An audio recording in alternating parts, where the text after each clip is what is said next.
هناك شخصيات بيننا لديهم حب معرفة، تجدهم كل فترة ينتقلون بين المجالات المختلفة وتشير بوصلتهم العقلية إلى ما يثير تساؤلاتهم، فبينغمسوا بحثاً عن هذه الأجوبة ليهدوا فضولهم هدية المعرفة. هذه لذة لا يعرفها إلا من عاشها، وأنا واحدة منهم. أشارت بوصلتي هذه المرة إلى مجال بجانب أهميته البالغة إلى أنه بيعطي بسخاء كل ما لديه من معرفة فقط لمن يطرق بابه، فلا يطرقه إلا القلة القليلة لجهل ما وراءه من كنز معرفي. وهي ليست مجرد معرفة، بل فكر غني ينعكس على حياتك. فإذا حابي أو حابة تكونوا جزء من هذه الرحلة الشيقة، انضموا إلى زاويتنا الصغيرة اللي حنجلس فيها وننظر منها لزوايا فكرية جديدة وممتعة ومفيدة. ويا مرحب، أنا لينا، وهنعرف مع بعض زوايا فكرية مختلفة في دي القناة. في هذه الحلقة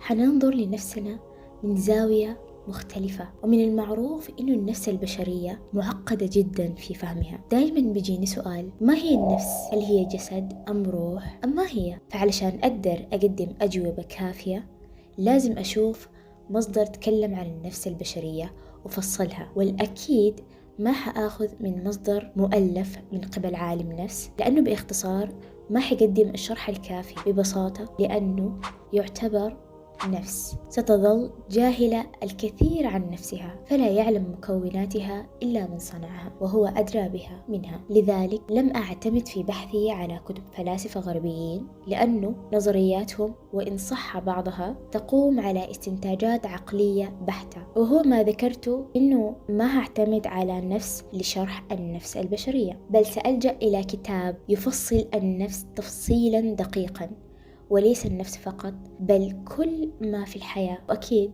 أنا بكلامي ده بقصد القرآن الكريم المنزل من الخالق عز وجل، فهو أفضل مصدر لأفهم منه طبيعة النفس. وللصدفة وجدت إنه هو علم كامل يا جماعة، طلع علم كامل ومفيد جدا، وبيوصف النفس البشرية تفصيل يعني بعيدا عن كتب الفلاسفة الغربيين، بعيدا عن كتب النفس الحديثة، بعيدا عن أي شيء بيتكلم عن النفس ويعني نظريات غريبة بعضها ما عندها أساس من الواقع.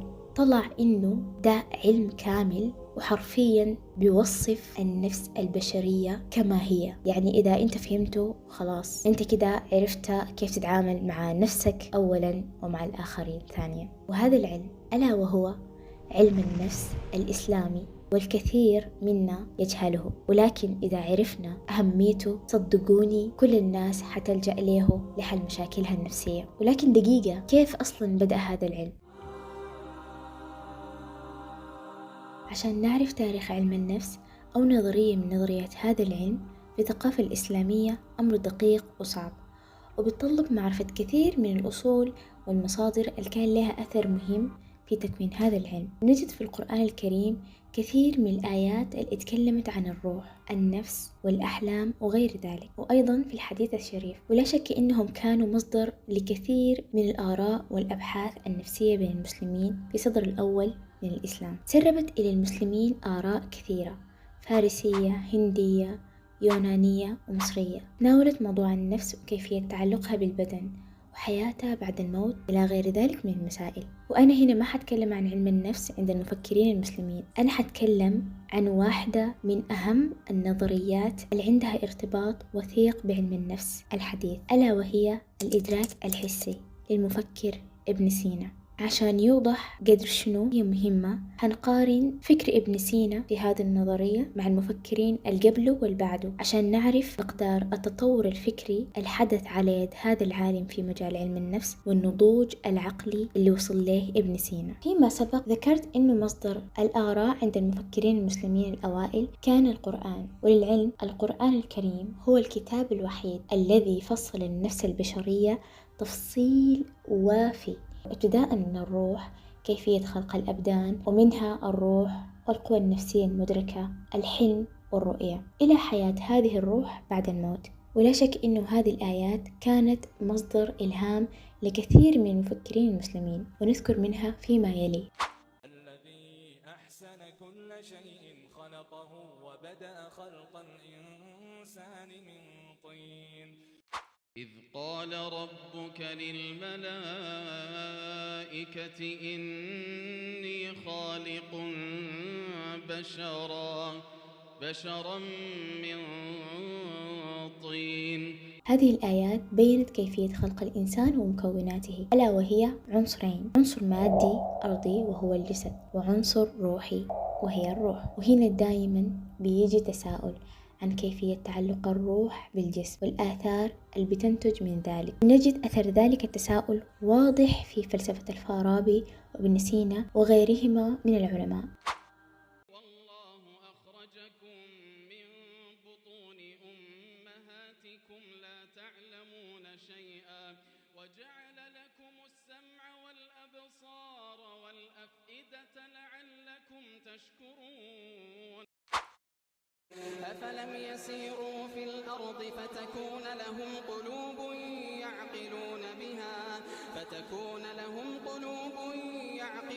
بها أو آذان يسمعون بها. هذه الآيات بيّنت أن الإنسان فيه قوة مدركة للأشياء، منها السمع والبصر والقلب أي العقل، والمعرفة الإنسانية تعتمد على هذه القوة. إذن نواة نظرية المعرفة توجد في القرآن الكريم. الله يتوفى الأنفس حين موتها والتي لم تمت في منامها فيمسك التي قضى عليها الموت ويرسل الأخرى إلى أجل مسمى. هذه الآية وأمثالها كانت موضوع للمناقشة حول الأحلام والرؤى. وفي الأخبار أن عمر سأل علي بن أبي طالب فقال له: يا أبا الحسن، ربما شهدت وغبنا وشهدنا وغبت 3 أسألك عنهن، فهل عندك منهن علم؟ فقال علي بن أبي طالب: وما هن؟ فقال: والرجل يرى الرؤيا فمنها ما يصدق ومنها ما يكذب. فقال علي: نعم، سمعت رسول الله صلى الله عليه وسلم يقول: ما من عبد ينام يمتلئ نوما إلا عرج بروحه إلى العرش، فالذي لا يستيقظ دون العرش فتلك الرؤيا التي تصدق، والذي يستيقظ دون العرش فهي التي تكذب، وذلك يجر إلى ماهية النفس وعلاقتها بالبدن. وسنرى أن الفارابي وابن سينا يفسرون الرؤى تفسير يظهر فيه أثر القرآن والحديث، وهم يفسرونها باتصال النفس بالعالم العلوي أي العقل الفعال في رأيهم وتلقي الوحي منه. وأنا ذكرت هذه الآيات عشان تكون أمثلة بسيطة لبعض الآيات التي تحتوي بذورا لنظريات نفسية وكان لها تأثير فيما بعد عند المتكلمين والفلاسفة. ونجد الحديث أيضا تعرض للنفس والروح. روت السيدة عائشة رضي الله عنها عن النبي صلى الله عليه وسلم أنه قال: الأرواح جنود مجندة فما تعارف منها ائتلف وما تناكر منها اختلف. وقد احتج بهذا الحديث القائلون بأن للأرواح وجودا قبل وجود الأجساد.